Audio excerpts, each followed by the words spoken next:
Greetings, brethren, and welcome to our presentation today, where we will look at the question about laying siege, battering rams in the camp.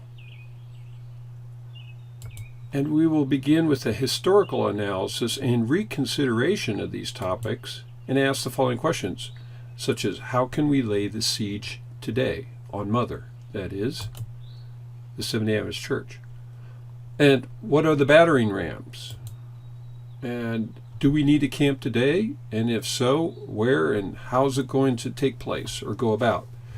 So this will be the basis of our discussion because there's a lot of confusion. People have various ideas and a lot of misinformation going around. So I think today our discussion will be helpful to see a plan how to advance God's work with a new vision. Before we begin, let us consider this text for meditation. It comes from Testimonies to Ministers, page 106. It reads, "Those who allow prejudice to bar the mind against the reception of truth cannot receive the divine enlightenment. Yet, when a view of Scripture is presented, many do not ask, is it true, in harmony with God's Word, but by whom is it advocated? And unless it comes through the very channel that pleases them, they do not accept it. So thoroughly satisfied are they with their own ideas that they will not examine the Scripture evidence with a desire to learn, but refuse to be interested merely because of their prejudices." Do you think it's possible that Davidians today are guilty of falling into this trap, of not listening to a view of Scripture or from the rod because it's not in harmony with their ideas or their preconceived ideas or what they're told by their leaders? But they question it because by whom it's advocated, because it comes from so-and-so or over here, that they won't accept it, and they have no desire to learn or refuse to be interested just because of their prejudice? Well, I hope not, but unfortunately this is true. But let us move forward and consider that there perhaps are some things we can learn about how to lay siege on Mother. So the key text for analysis comes from Ezekiel chapter 4, verses 1 to 3, and we'll read, "Thou also, son of man, take thee a tile and lay it before thee, and portray upon it the city, even Jerusalem, and lay siege against it, and build a fort against it, and cast a mount against it, set a camp also against it, and set battering rams against it round about. Moreover, take thou unto thee an iron pan, and set it for a wall of iron between thee and the city, and set thy face against it, and it shall be besieged, and thou shalt lay siege against it. This shall be a sign to the house of Israel." So we see here this laying siege is a very important mission. It's almost described in militaristic terms of how God wants us to lay siege on the church. So we want to define some of these key terms outlined in red here: to lay siege against it, to build a fort, to set a camp, and to set battering rams, and how we might apply these today in our current situation. So, of course, in a literal sense, in medieval times, to lay siege against a fort, an invading army would use battering rams of various sorts to literally beat down the walls and to break in and enter so they could take over the city or conquer the kingdom. So in a similar sense, this language is God is using to demonstrate to us how he wants his message to enter into God's church, the city, or Jerusalem, the Seventh-day Adventist Church today. So here are the key phrases, and we're going to let the rod define these. Lay siege against it, that is, invade the city, the church, by an army to compel its surrender, endeavor to obtain possession of the city, the church, and build a fort against it. A fort around a city makes it secure, so build a fort against it means to make sure that none escape.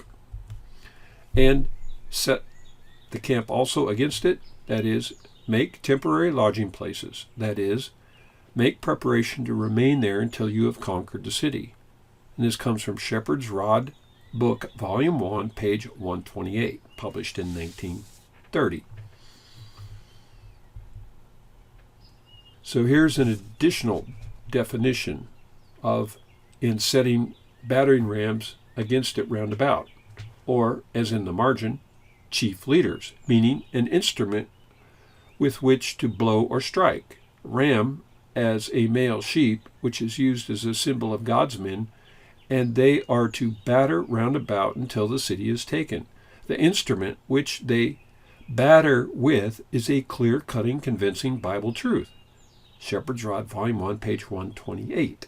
So this clear, convincing truth has to batter against the church and is none other than the published tract literature and the human instruments that bring it, because the literature itself can't produce itself, or it can't enter into the church without the aid of the human instrument that God will use to bring this clear-cut, convincing Bible truth into the Seventh-day Adventist Church. Here's the definition of iron pan. It comes from Shepherd's Rod, Volume 1, page 129. Iron pan. Take thou an iron pan and set it for a wall of iron between thee and the city, church, a symbol of an impregnable separation between the two classes. This does not mean that they do not see or speak to one another, but a separation in principle, rule, or guide. And to set thy face against it, as a general of army sets his face against another nation with the intent to conquer. This shall be a sign to the house of Israel. The sign is to those who are marked or sealed, namely the 144,000, for they are Israel, the true. So this iron pan represents a wall of separation between two groups in the church, those who stand for God and those who are the enemies of God. In this reference, Timely Greetings, Volume 2, number 39, page 10, it reads, "The wall of iron illustrated by the iron pan is a perfect symbol of the separation which existed between Luther and the so-called Jerusalem, the church, of course, in his day. And it represents the separation today between those that are called to be one of the number, the 144,000, and the remainder of the church that will be set for slaughter." Of course, the illustration in medieval times was an iron wall of defense in front of a kingdom or a fortress, a stronghold, to repel invading armies. So we want to ask, where should we build the camp today? Well, first, let's look at the situation historically. What happened in the past, in the time of Brother Houteff? And then how can we apply it today? Well, we're going to read from Volume 1, Symbolic Code number 10, page 1, and this was published in 1935. It reads, "In order to fulfill the call, we must build the fort, cast the mount, set the camp, and the battering rams against it round about. This shall be assigned to the house of Israel." Ezekiel 4:3. Hence, the first question to be asked is, where shall we build? The answer comes from him who is taking the reins in his own hands. TM 300. "In that day shall Israel be even a blessing in the midst of the land." Isaiah 19, verse 24. Continuing on, "Consequently, the Lone Star State, being in the midst of the land for both Americas, North and South, is a place where we must set the camp, so that the light may be equally diffused east and west, north and south. Moreover, the camp from which the battering rams are to be sent naturally must be centrally located, so that the distance between the rams and the camp may be cut down to 1/2, thus reducing the time and the cost for transportation and supplies as well as for mailing. We thank God for such a wise plan as this."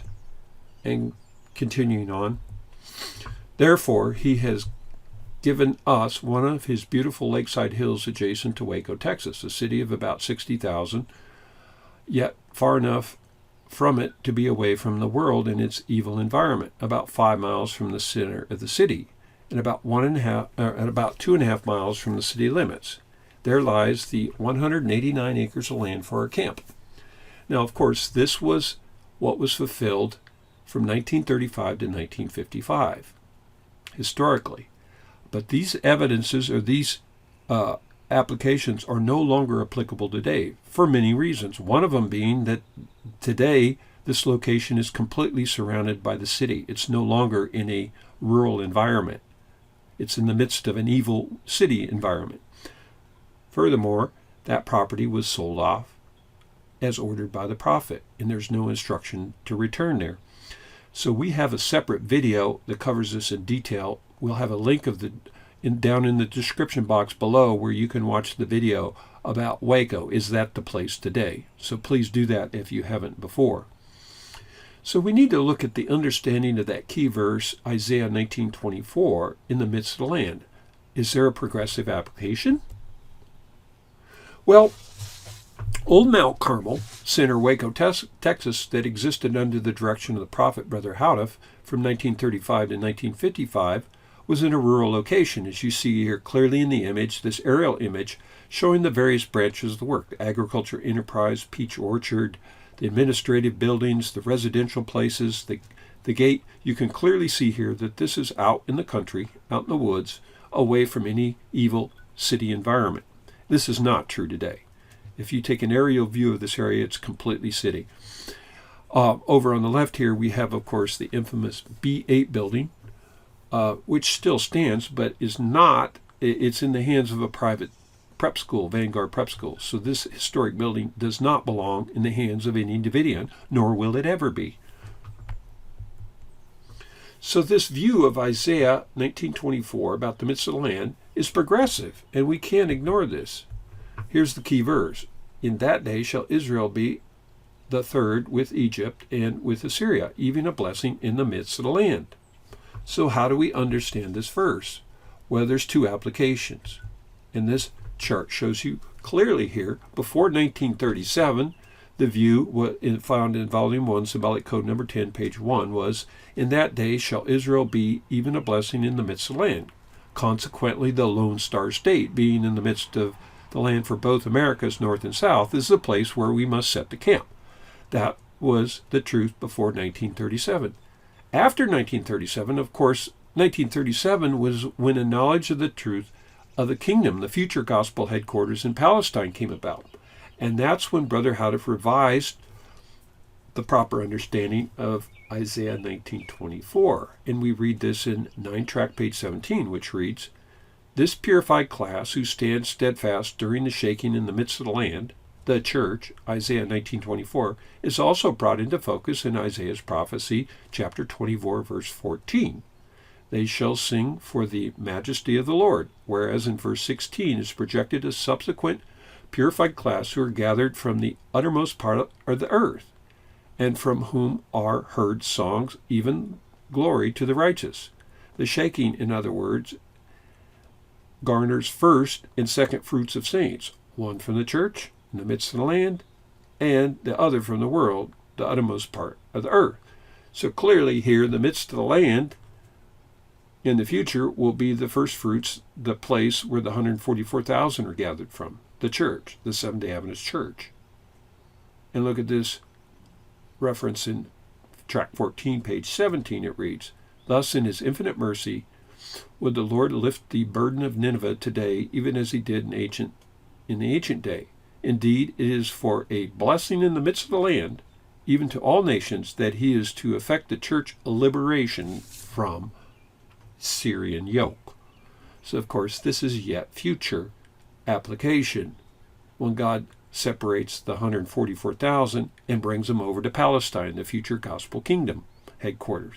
So clearly we should follow the latest understanding or progressive understanding of this verse and not remain stuck in the original application that only applied to the period of time from 1935 to 1955 under the supervision of the prophet, Brother Houteff. After 1955, there is no more instruction to go back to Waco in the midst of the Gentiles in an evil, wicked city environment. So once again, please look at the description box for the video where we will have much more detail discussing the issue about relocating to Waco today, which is not of God. So what are the two main objects for the camp, according to the Symbolic Code, Volume 2, number 1, page 2? The main object and first cause for this project is to fulfill the commission according to Ezekiel 4, verse 2. Lay siege against it, and built a fort against it, and cast them out against it. Set the camp also against it, and set battering rams against it round about. That is, build a temporary place, camp, where you can train workers, battering rams, margin, leaders, who can go and boldly face the situation, for which cause I have made thy face strong. As an adamant harder than flint, have I made thy forehead. Fear them not, neither be dismayed at their looks, though they be a rebellious house. So that was the initial object of the camp, was to set up a temporary place where they could train Bible workers to go forth and witness in the name of the shepherd's rod to the Seventh-day Adventist Church. Secondarily, this camp is to fulfill Isaiah 58, verses 7 to 10 and verse 12. To deal thy bread to the hungry, that thou may bring the poor that are cast out to thy house. When thou seest the naked, that thou should cover him, and that thou hide not thyself from thy own flesh. Then shall thy light break forth as the morning, and thy health shall spring forth speedily, and thy righteousness shall go before thee, and the glory of the Lord shall be thy reward. Then shalt thou call, and the Lord shall answer. Thou shalt cry, and he shall say, Here am I. And if thou draw out thy soul to the hungry, and satisfy the afflicted soul, then shall thy light rise in obscurity, and thy darkness be as noonday. And they that shall be of thee, i.e., those who are with heart and soul with you in this work, shall build the old waste places. Thou shalt rise up the foundation of many generations, and thou shalt be called the repairer of the breach, the restorer of the past to dwell in. So the second object of the camp was to fulfill the commission in Isaiah 58, is to take care of our own brethren. The current associations at Mount Dale and Waco fail to do this systematically. They don't take care of their old people. They allow them to die in worldly rest homes. This is a fact. So they are not fulfilling this object of their, quote, camps at all.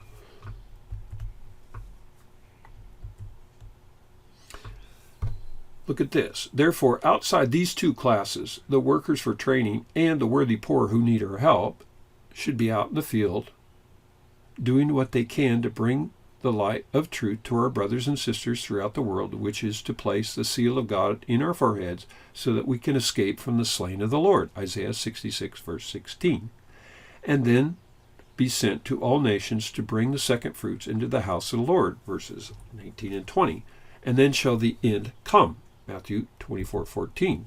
Hence, Mount Carmel is not for SDAs to colonize as they have done elsewhere in times past, but is to stir them up to a realization that they need to spread everywhere like ants to awaken the church and the world. So why aren't Davidians doing this today? They like to colonize in Waco or Mountaindale or Bashan, but they don't go out and lay siege on Mother and set up publishing work around the world. So these existing, quote, camps are failing to do the very work that Brother Houteff set the example for. So there must be another way, a better way, a remedy. And of course there is. Let's first look at this idea of a temporary lodging place. Set the camp also against it, that is, make a temporary lodging place for your workers, headquarters from which to carry on the work, and make preparation to remain there until you have conquered the city. This is the devout purpose in building Mount Carmel Center. This is its given goal. Also, set battering rams, margin chief leaders, against it, the city round about. The instrument with which they batter, of course, is clear, cutting, and convincing Bible truth. And that is the very obvious necessity for having every branch of the work capable men to wisely lead. Shepherd's Rod Track, that's the pocket edition, page 75. Now, this was published later. So what about this idea of having a temporary lodging place until you've conquered the city? Let's analyze this a little more closely. And how do we understand this statement in Shepherd's Rod Track? Well, let's look at the timing. It was published in 1945, and it read, set the camp also against it, that is, make a temporary lodging place for your workers, headquarters from which to carry on the work, and make preparation to remain there until you conquer the city. Of course, Waco uses this as an argument that we must be back in Waco and remain there until Ezekiel 9. However, if this was true, then what about the statement published in Shepherd's Rod Volume 1 in 1930, when it stated that the camp also against it, that is, make it temporary lodging places, plural, that is, the thought is, make preparation to remain there until you've conquered the city.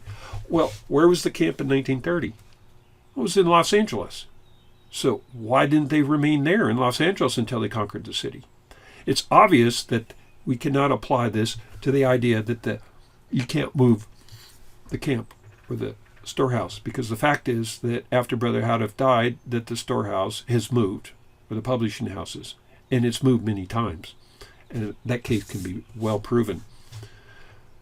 So the logic of Waco is false. It's a logical fallacy. And once again, the video in the description box linked below will give you the full details, exposing these faulty arguments of Waco to be back in the location or a little part of the property day in the midst of a large city.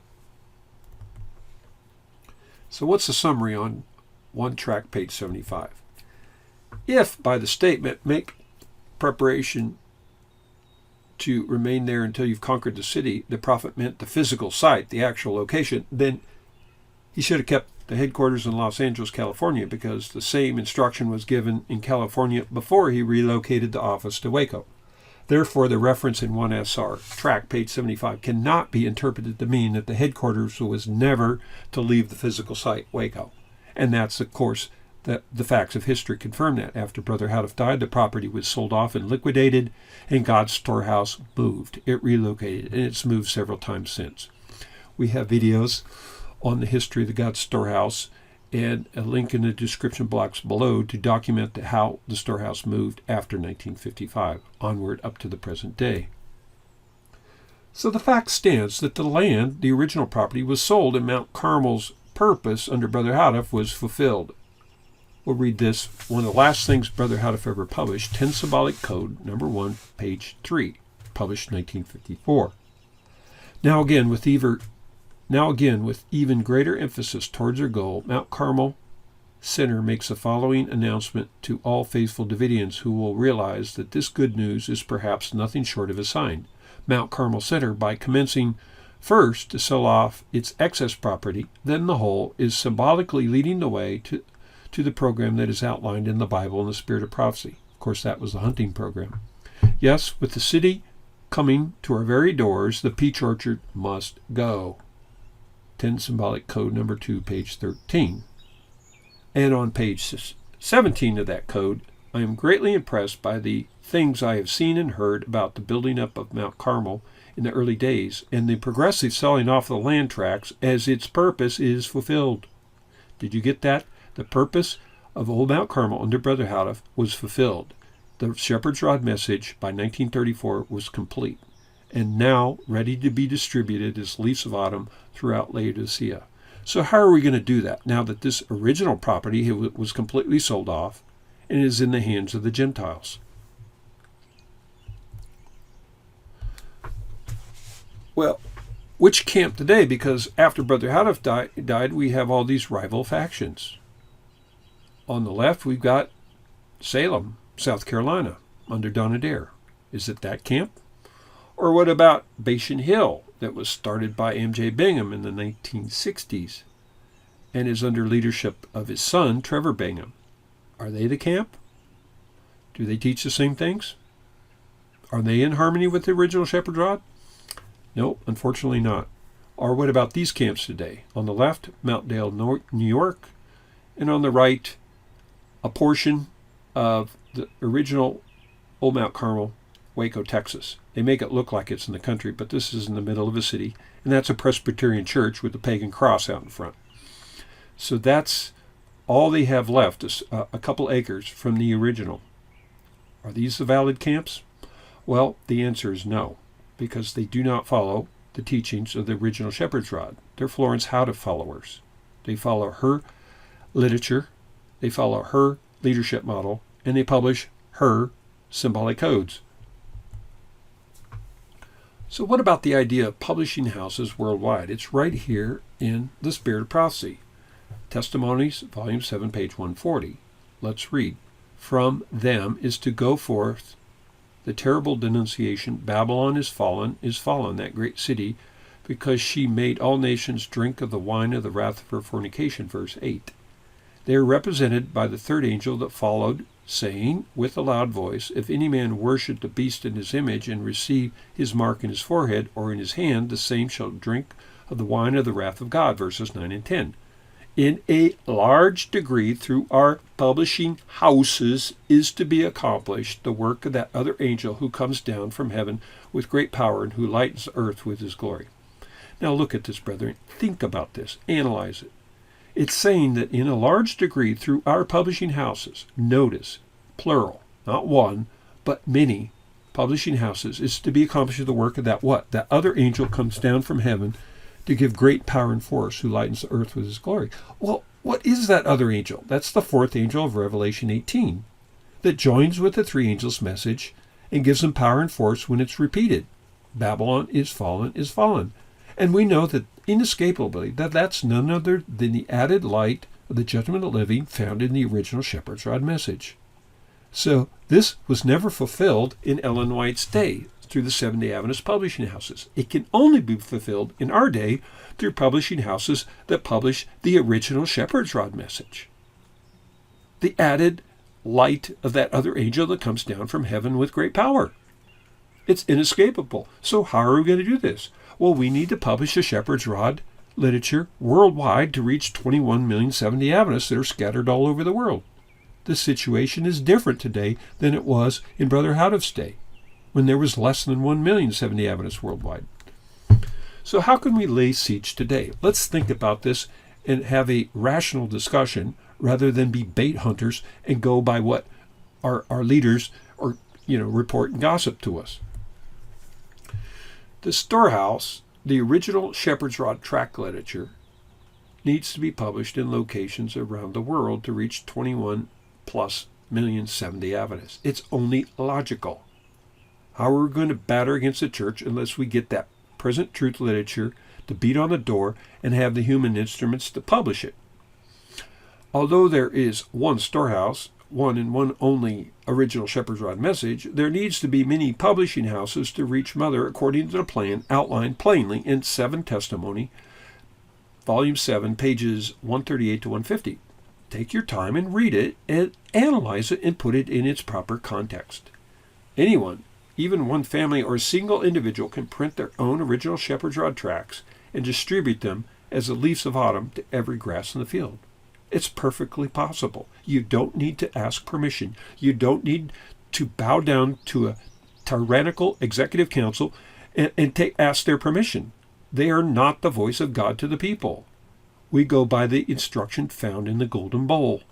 So let us do that. So the original Shepherd's Rod tracts are going forth as the leaves of autumn. And here's proof.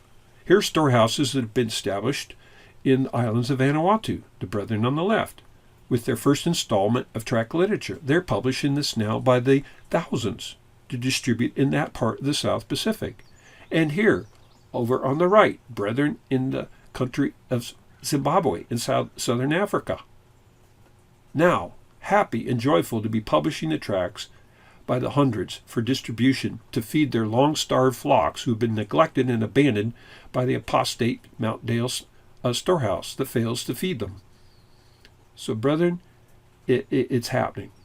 It's unstoppable. This is God's work. You can't stop it. So why not get on the bandwagon and set up a storehouse to feed the flock in your part of the vineyard? How can we plead with Mother today? Well, dust off your feet and move to another city. Make new friends. Gather names and addresses where you can send tract literature. It seems that people that belong to these associations are confused about how to plead with Mother. Well, perhaps their leaders aren't giving them any good counsel. Well, we'll be happy to give you counsel for free. How about visiting areas where Seventh-day Adventists congregate off-site from church property? Because it's very difficult to witness on church property. They will muzzle you, and if you try to speak up, they'll call the police and have you hauled off. So look, for example, in the United States, lots of Seventh-day Adventists like to go to the Florida Keys during the winter months. Okay, you can meet them out there in parks and stuff, or shopping areas. In areas where lots of Seventh-day Adventists live, such as Loma Linda, California, Berrien Springs, Michigan, Keene, Texas, Collegedale, Tennessee, where they got their schools. Find out where they like to go on Sunday mornings and seek them out. I'll give you a hint. They like Walmart. Okay, you can meet Seventh-day Adventists flea markets. I meet them there. And I find out they're Seventh-day Adventists. I say, wait a minute, I have something for you. And I witness to them. I hand them some battering rams, some present truth tract literature right there. And there's no pastor, no elders around to come in and poison their minds. It's a wonderful opportunity. Another way, we can use social media to befriend Seventh-day Adventists and witness in the name of the rod. So you can do that right from your own home. Also, how about visiting large meetings of Seventh-day Adventists, such as camp meetings, or, better yet, the General Conference session held every 5 years.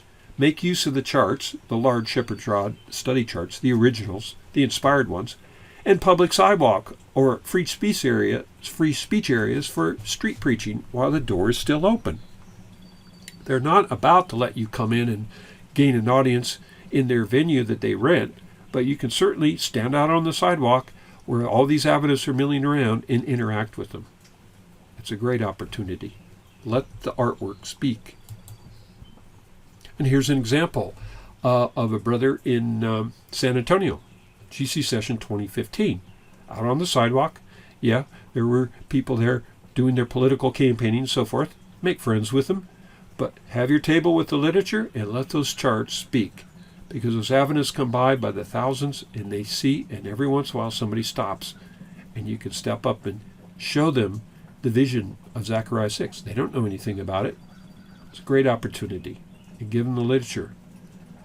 There's no better experience than getting out on the street and actively laying siege with Mother. So what are the conclusions we can come to? Those who argue that we must have a camp located today at Mount Dale or Waco are confused idolaters and man-pleasers who follow Florence Houteff. They don't think for themselves, but they only listen to hearsay from their leaders. We should break free from this and take the gospel message that God's given us and out to the church. It is both illogical and inconsistent to argue that in order to lay siege on Mother today, we have to be located on a small portion of the property that was originally part of Old Mount Carmel Center from 1935 to 55. This is the Waco Brethren. They're totally confused. They're following the man Norman Archer and going back and trying to follow an application of Isaiah 19:24 that was applicable in Brother Houteff's day. It's no longer applicable. Today we're to labor to be part of the future gospel headquarters in Palestine. And the way we lay siege is to set up publishing houses worldwide. This is something that Waco and Mount Dale and Bashan do not believe, and they openly fight against. They're in total apostasy. So the best way to lay siege on Mother and to serve as battering rams is to establish publishing houses worldwide to spread the original Shepherd's Rod message and to train layman Bible workers to reach 21+ million Seventh-day Adventists. That is in complete and total harmony with the original purpose that God had Brother Houteff to set up a camp in Waco. Today we can do it worldwide in locations all over. There should be thousands of publishing houses to reach the 21 million Adventists. Think about it. How else are you going to get them? From one location in the U.S. that has 7 people that rule the world? God forbid. So this concludes our presentation. If you have any further questions, comments on this subject, please subscribe to this YouTube channel for your future updates and videos, or request copies of the original Shepherd's Rod tract literature and any of the historical documents from the 1955 period up to the present day for your own study and investigation. Well then, please feel free to contact us anytime. Our email, upa5453@gmail.com. Our telephone, 860-798-3672, or visit one of our many websites, www.shepherds-rod-speaks.org, upa7.org, or yparish.org. We thank you for your time, and may God richly bless your search for truth as for hidden treasure. Godspeed.